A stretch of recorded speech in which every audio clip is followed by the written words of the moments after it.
What's going on, everybody? Welcome back to GmiasWorld, and I just wanted to touch base on this really quickly. Now, you can see I bought the auction, all right? It's not like I'm just telling you guys not to do it, like I didn't buy it and go through everything. I'm going to explain to you guys exactly what's going on. For those of you guys that follow me on Twitter, once EA announced that Kyle Juszczyk was coming out, I said that I was going to go ahead and grab him, right?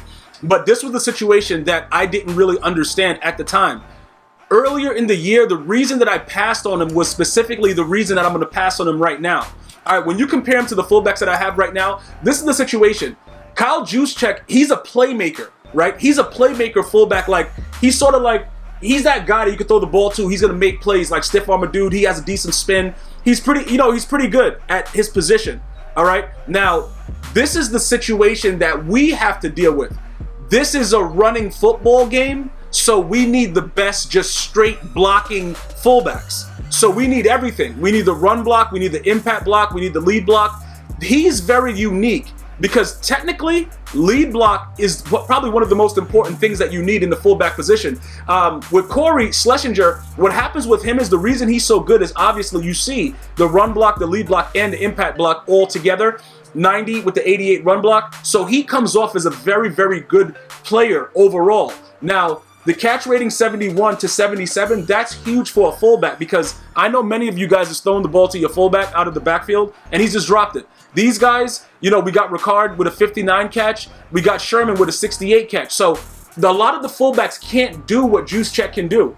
Okay, so when you look at it like that, if you're a 49er fan, you're grabbing him. It doesn't matter. You're like, yo, what's this guy talking about? Is he speaking in English? Like, 49er fans are like, yo, let me just put my headphones in. Like, but again, if you are trying to run the ball every snap, we have to understand that it's better to have a combination of all three to the highest regard. You see, like, even when you go to the next level tier, see, the impact block is so low that it just takes him out of a realm that we need him to be at. Even though we got Sherman, and we could probably get rid of Sherman and use him in place of Sherman, it all depends on which route you want to go because you would probably have to put him in. After you power him up, he's going to obviously go to a 90, right?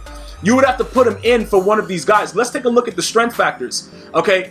Ricard and Schlesinger, these dudes have the, decent strength, whatever. It looks like Sherman, because he's lower rated, is probably the only one that he can really compare with for the most part. You see what I'm saying? But ultimately, he's going to go. I know you guys saw that stiff arm that was trending when he just punched the dude in the throat and showed everybody that armbar is real. One of my major pet peeves with EA Sports with some of these cards is I know that a lot of them are already probably, predetermined that they're going to come out, but they really need to start making the players get certain attributes like what they're doing actively, like at this moment. Because if you give this guy a 90 stiff arm, nobody's going to complain about it because he's not as fast, but we know that he deserved it because we're actively watching football. Like, most of us that play Madden watch football regularly and we really live football, so we know every highlight of what every player does. Giving him a 90 stiff arm would make more sense to me. You don't give him an 83 because it kind of takes away, you know what I'm saying? Like, everything that he did in order to, like, get his new card. Even though, like I said, some of these things are like previously planned, so maybe it was just something that was already done with the update. They already had everything ideally, set to what they were going to do, and that's primarily why it came out like this. If that's the case, it's all good. But if not, it doesn't really make much sense because we still want to get certain players, with certain tiers. We want them to have the things that we last saw, and that makes most of us okay with it. Like, all right, cool. All right, you're going to give them that? All right, cool. That's fine. And then you just move on from that. But if we don't get some of the things that we see, most of us go into a blind rage. All right? So 49er fans, you guys are going to get him anyway. What I'm trying to explain again is that he's a playmaker. He's not an every down just blocking fullback. Lead block is, 92, obviously next level tier. So it probably could work out for you in certain situations. But to be honest, Corey is a dog out there. Like, that dude is a monster. You know what I'm saying? So it's going to be very technical, but like I said, I bought him just to be able to show it to you. I didn't even want to go into the auction house or whatever like that, just to give you guys some insight. If you guys have already previously started powering him up, you guys can go with it. But for me, at this point, with everything, like looking at his full ratings, I don't need a fullback for a playmaker. You know what I'm saying? Like, I really just don't. Like, if I get a Franco Harris with maybe like 87 speed, something like that, I would use that guy as a playmaker because I know that with that speed and everything, and probably he's going to have spin move, it'll work out for me. But This guy, I believe, had decent spin as well. It's just like, it's a lot of things. You know, 76, no, that's not good enough. Got to be at least the 80. At least I know once they release Franco Harris, he'll have at least the 80-something spin. He'll have a decent stiff arm. He'll be able to do certain things in the open field. But overall, that's what he is. He's a playmaker. Throw it to him throw it to him in the flat, hit him on the drag, something like that. He might truck a couple dudes and keep it moving. That's what I get from him. All right. Everything else that's going into his card, though, I don't know at this point. But like I said, I would urge you guys, like right now, I bought him for $193. I'm going to probably just sell him back for like $199 to get rid of him now and just, move forward from it. I think, let me just go ahead. We can check it and see. What is that? Yeah, $193. So I literally bought it just to kind of give you guys the insight like, yo, bruh, I'm going to take the 10% loss because I did tweet out that I was going to get him. And then I realized, bro, I'm a running savage. Like, I'm trying to run the ball every single snap with no regard for human life, bro. Just running it every snap. So that's what I'm looking to do. We will go ahead. I'm going to go ahead and sell him back now because, like I said, it just doesn't work for my squad. 49er fans, you're probably going to get him regardless. That's all good. You know what I'm saying? Go ahead and do what you have to do. But I got to get my coins back before all the craze goes away. So I'll just take that little, whatever loss it's going to be with that situation and let somebody else get him that's actually going to be using him, in a different type of, format for their squad, because that's ideally the best move for you if you were to go after him, was to be able to use him in that regard. So another 49er fan quickly grabbed him up. Congratulations to whoever got him. We took our loss of like 20K and we got to move on. You know what I'm saying? But at least you guys know that I was attempting to go ahead and grab him to begin with. But now let's go further and kind of explain, the way that you guys need to set your stuff up regardless, right? Ideally right now for run blocking, I'm going to recommend George Kittle, Delanie Walker. If you guys go another route, maybe there's other players that you feel are just better at the tight end position. The limited time Winslow, he's all right, but it was nothing really crazy for me. I just like the fact that when you look at Kittle's run block, the 80 it's pretty good. This guy has like a 70. Oh, he has an 81. All right, that's pretty good.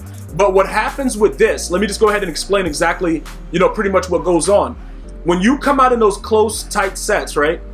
If you have a tight end like this with decent speed, and he's, what is he, a 78? Those players on certain routes can get open against some of the best corners in the game. So you don't want to primarily just fill it up with fullbacks. All right, if you can get a tight end in a position to make plays, you're going to want to go ahead and do that. So I recommend these two guys because of their run block. They don't have other, the higher traits similar to what Kyle Juszczyk has, but they can make more plays because they have better route running and, they do different things. Even though it's like 74, 78, 80 for catching traffic and stuff like that, medium route 74, these guys can get open. And that's pretty much what you're going to need when you're running the ball and a guy starts blitzing every single person. You might want to hit him with that play action, come back, hit somebody on the drag post, whatever is open at the time, and you go from there. That's primarily what I would suggest that you do at that point, okay? Now, after you go ahead and you look at that situation, then you can go ahead and start, figuring out what fullbacks you want in your lineup. I'm going to recommend Corey. I'm telling you right now, this dude is a monster. I don't know. And again, I get nervous talking about it because what happens is some way, somehow, they get nerfed. Like the players that I really like, that I talk about in videos, somehow they get nerfed. He has yet to be nerfed though. Okay, like he's a very, very good fullback. So when I come out and I stack like iPro, iType, whatever, like, I'm just stacking with fullbacks, Corey has to be the lead fullback. Like he has to be the guy right before the running back. If you come out in single back, depending on like the set, if you have 3 tight ends, I put the fullbacks in there with like 1 tight end. You know what I'm saying? You manipulate a little bit and you sacrifice some of the route running, some of the other things with the catching to be able to get the better blocking. Because look, it's a running game. It is what it is. That's what it is. It's 100% a running game. This is what we do. All right. So Ricard, Anthony Sherman, because he has decent impact block with lead block, he comes in certain cases and makes plays very, very similar. The only thing with him is, like I said, he's a 73 speed. A lot of these guys, they're very slow. EA can't give you fullbacks that are super fast with all these other attributes. It would just make it unfair. But these guys make a lot of plays.